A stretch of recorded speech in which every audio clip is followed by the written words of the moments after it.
हैं या बड़ा बड़ा जितने भी प्रोग्राम होते हैं ना, वो सब में फंक्शन इस्तेमाल किया जाता है। ऐसा नहीं कि सिर्फ आप इस्तेमाल करेंगे, नहीं, दुनिया का हर प्रोग्रामर इसका इस्तेमाल करता है। दुनिया का जितना भी सॉफ्टवेयर आप देख रहे हैं वो सब में फंक्शन ही का पूरा पूरा इस्तेमाल रहता है। ठीक है, इसलिए फंक्शन बहुत जरूरी है। तो फंक्शन का जरूरी होने का क्या चार ऐसा, ठीक है, कारण है। तो वो चार कारण भी आपको चार फायदा के रूप में पढ़ाए थे, बताए थे। ठीक है, तो मुस्कान आप बताइए पहला कारण क्या था जिसकी वजह से फंक्शन को इस्तेमाल करना चाहिए? सर कल हम क्लास नहीं किए थे। यही सबसे पहला कारण था। ठीक है, माही कुमार आप पहला कारण बताइए।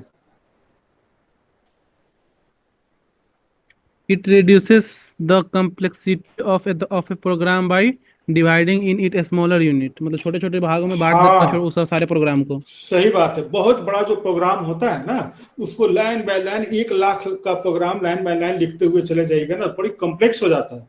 उसका एरर हैंडलिंग करने के अलावा उस सारे को कम्युनिकेट करना बहुत ही मुश्किल होता है। एक आदमी बैठ जाएगा अगर एमएस वर्ड का प्रोग्राम लिखने के लिए तो 2 साल लग जाएगा उसको एमएस वर्ड का प्रोग्राम लिखने में।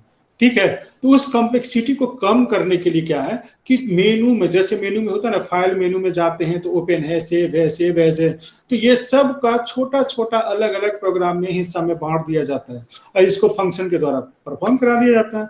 तो बड़े प्रोग्राम को छोटे छोटे यूनिट में बांट देना, उसके कॉम्प्लेक्सिटी को कम करना, ये एक बहुत बड़ा फायदा हो जाता है सॉफ्टवेयर बनाने में।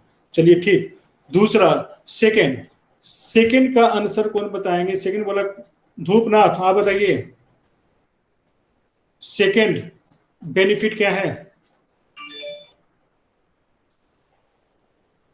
धूपनाथ जी कुछ सुनाई दे रही है? याद नहीं है अभी, याद किए थे, याद नहीं हुआ। याद किए लेकिन याद नहीं हुआ। अच्छा ठीक, कोई बात नहीं। अंकित राज आप बताइए। It also reduces completion time of a software because every module can be created by separate programmer. देखिए कितने ये लोग चालाक लोग हैं, है ना, आराम से कॉपी लेकर के बैठे हुए हैं। जब भी क्वेश्चन पूछ देते हैं तुरंत मेरा वाला लाइन को है ना पढ़ के सुना देते हैं। सर कैमरा ऑन करवा लीजिए। धूपनाथ वो भी नहीं कर पाए। आप भी इतने चालाक होते, आप भी वो लिखा हुआ तुरंत पढ़ के सुना देते। सही बात है। ये कंप्लीशन टाइम को, मतलब कंप्लीट होने का जो समय है ना, उसको भी घटा देता है।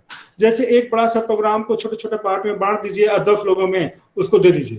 ठीक है, एक पार्ट तुम बनाओ, एक पार्ट तुम बनाओ, एक पार्ट तुम बनाओ। पता चला कि लीजिए सब के सब लोग एक साथ बना दिया, कम टाइम में बन गया, है ना। जैसे कि अगर मान लेते हैं कि घर में एक ही चूल्हा है और उसमें आपको तरह तरह के, ठीक है, दाल भी बनाना है, सब्जी भी बनाना है, पांच तरह का सब्जी बनाना है, चावल बनाना है, रोटी बनाना है ना। तो पता चला एक आदमी, ठीक है, पहले दाल बनाया, फिर उसके बाद रोटी बनाया, फिर उसके बाद चावल बनाया, उसके बाद 10 तरह का सब्जी बनाया, पता चला पूरे दिन खाने बनाते रहे। लेकिन अगर 10 चूल्हा को एक साथ, है ना, लगा दिया जाए और 10 लोग अगर खाना बनाने के लिए तो एक पर पता चला कि चावल बन रहा है, दूसरे पर रोटी बन रहा है, तीसरे पे दाल बन रहा है, बाकी सब पे 10 तरह का, है ना, सब्जी बन रहा है। पता चला कि बस आधा घंटा में सब तैयार, है ना। तो समय का बचत हो जाता है। तो इसी तरह से जब छोटे छोटे यूनिट में प्रोग्राम को बांट दिया जाता है ना, तो हर यूनिट को फिर कर दिया जाता है क्या, अलग अलग प्रोग्रामर को दे दिया गया। ठीक है, 100 यूनिट में बांट दिए, 100 प्रोग्रामर को दे दिए, पता चला कि एक साथ आने पर, है ना, पूरा सॉफ्टवेयर कंप्लीट। तो